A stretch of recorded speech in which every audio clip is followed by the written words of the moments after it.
Hi guys, welcome to another exciting episode, and this week I'm going to be taking us to Lesotho.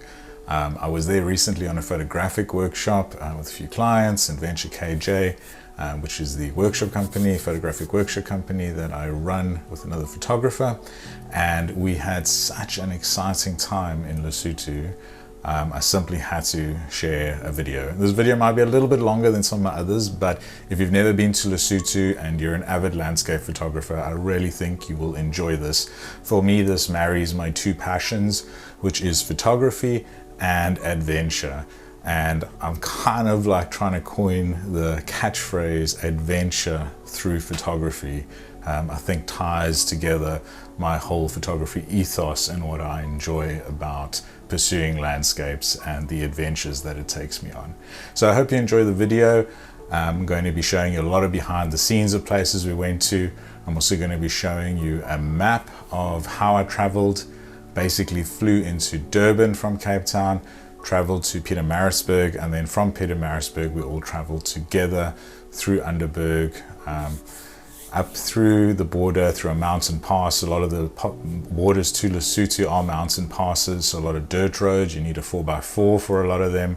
And we went in through this little back pass. I was convinced we were never going to find the border, but it was actually quite an adventure getting there. And then as soon as you get into Lesotho, most of the roads today are tarred, so it's actually not bad traveling once you're in Lesotho. And then we traveled all the way along, if you look at the map, along to Sehlabathebe. Hope I'm saying that right, Sehlabathebe.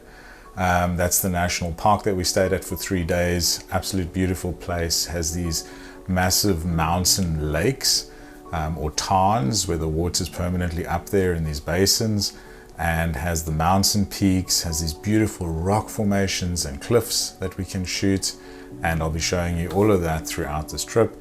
And then from there we went up to Semongkong, which has its very famous waterfall that we shot, and you'll see why this is so famous as well. And then from there we spent 2 nights, and then from there we went back through on a next border post, and then back to Pietermaritzburg and Cape Town. So all in all, spent 6 days in Lesotho, and this is what I got up to.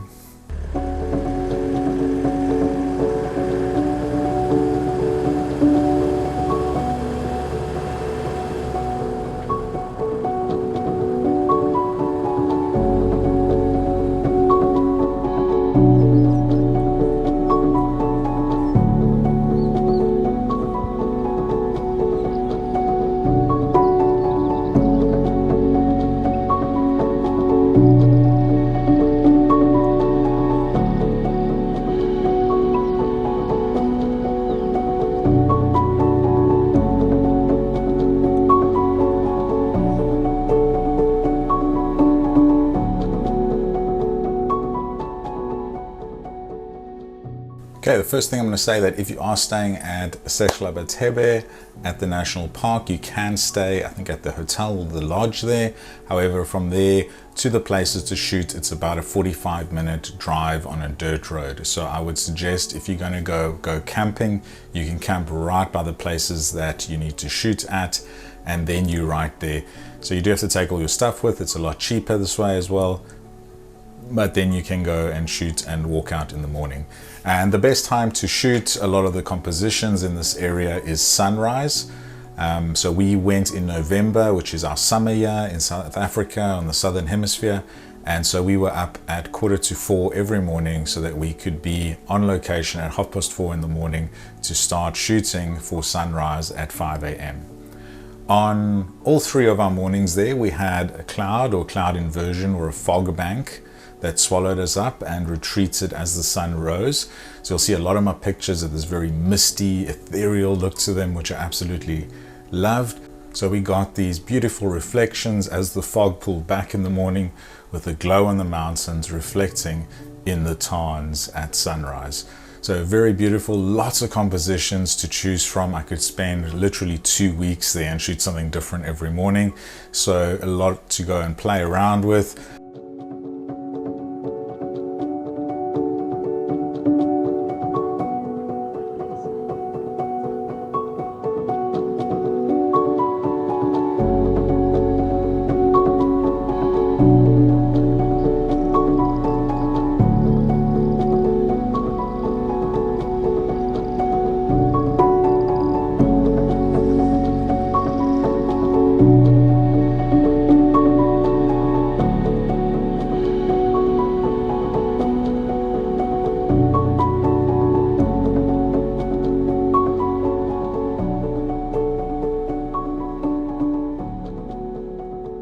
One of the challenges that I faced in shooting this location was actually simply being overwhelmed by the variety of choice. A lot of places you go to, there's like the one main rock formation you shoot, or there's only one or two options in terms of composition. So you are quite limited in how you can be creative with these compositions. However, at this location, there were literally dozens of different rock formations and mountain lakes with reflections, rock arches, as well as the mountains in the distance. So the combinations, and there were also these beautiful little purple flowers that had buds and opened up in the morning. So the combinations and different layers you could play around with in terms of reflections and rock layers and everything were literally infinite, and it made it quite difficult to try and pick a composition and stick to it and be happy with it, and not try and wonder what was over the next hill and if there was something better. So spending a little bit of time in this location and just exploring, which we did quite a lot in the daytime, was very helpful, because you need to go and explore these areas so that you can find compositions that you can shoot the next morning, and you don't really have to think about it and start jumping from one composition to another. And this is an easy way to not get any photos, because you keep moving and you don't focus down and really line up and set up a single composition. So I struggled a little bit with this, but at the end of the day, I think the compositions that I locked down and I was quite happy with.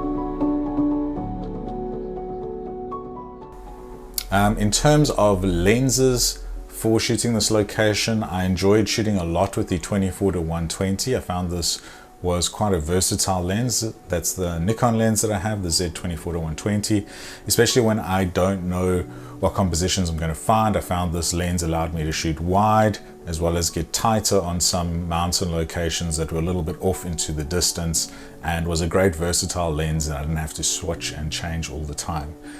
Then saying that, I also really enjoyed shooting a lot with the 14-24mm lens. Recently I've been going away from shooting with the ultra wide lens, but on this trip and at this location I actually had a lot of fun shooting pretty wide at 14mm. And the main reason for this, I think, was because we had these beautiful foreground compositions. We had these beautiful greens with the flowers and the tarns with the water lakes that made absolutely stunning foregrounds, and the foregrounds alone could hold the image itself.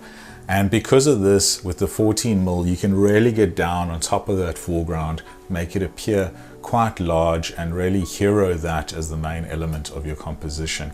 And doing so, I could then build on layers further back into my composition, my mid layers into my back layers with the mountains and the mist and the sky.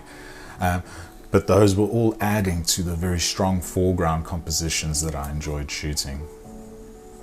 So I'm just going to share some images that I captured in this area of Sehlabathebe.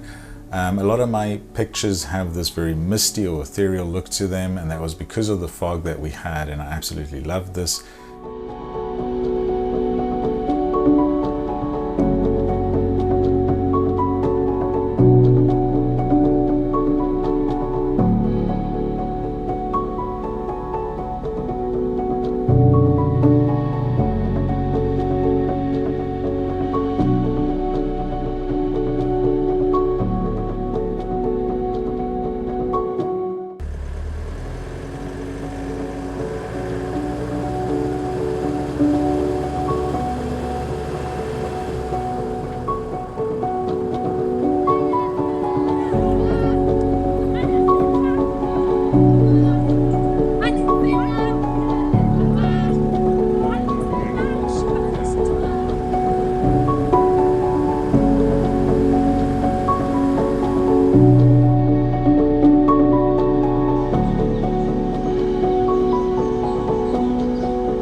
So after shooting at Sehlabathebe, we then traveled to Semongkong, which is where there is the beautiful waterfall, which I shot.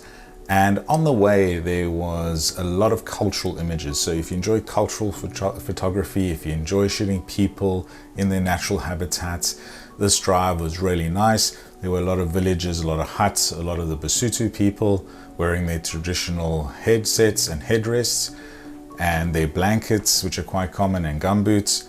But you do need to know that they are aware that tourists do like to take pictures, and you do need to ask for permission to take photos, and often they will expect something in return. So either sweets or cigarettes are generally common. However, on this trip, we try to stay away from giving sweets or cigarettes, and we gave pens. We took a pack of pens and we gave out pens instead, and this went down very well. So a good idea to take some pens with some of the older guys. They didn't want pens, and then they wanted cigarettes, and that's what we ended up giving them. But just be aware that they do expect something in return for taking their pictures, and it's always a good practice to ask first before taking the photo.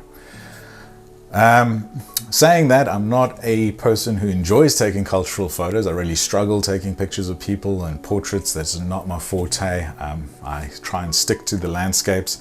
However, I did take a few on this trip, and it just pushed my boundaries a little bit, and it was really nice to shoot something differently as well. So these are a few of the pictures that I managed to capture from a more cultural side of the Lesotho's. And I enjoyed incorporating them into the natural elements with the clouds and the waterfalls and the landscape as well. So that was something I enjoyed trying to do, was incorporate that culture with a little bit of the landscape as well. And this is what I try and do with my wildlife stuff as well, is try and incorporate that wildlife into the landscape scene. At Semongkong, we had a wonderful time shooting the waterfall there. We were there for one full day, and the clouds started building in around midday. And we shot there till late in the afternoon. There was a big storm front that came in, and the weather kept getting more moody and dramatic, and I ran time lapses, and it was a lot of fun shooting here, and actually seeing other people coming and taking pictures and seeing the waterfall was also great as well. So definitely a must to put on your trip if you are going to Lesotho is going to the waterfall. It is very big, it is very impressive, and there are a lot of compositional elements to it, and a lot of sides you can shoot it from, and getting different ways of light coming onto the water with the beautiful clouds above. Definitely worth shooting if you enjoy shooting a good waterfall.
Okay, so I hope you guys enjoyed that little video I did on Lesotho and my trip there. I'm definitely going to be going again next year and exploring more locations. So if you're into photography, doesn't matter where in the world you are, and you want to join me in Lesotho, please join me next November on my workshop in Lesotho, and we'll be visiting all these places and hopefully some more unexplored places.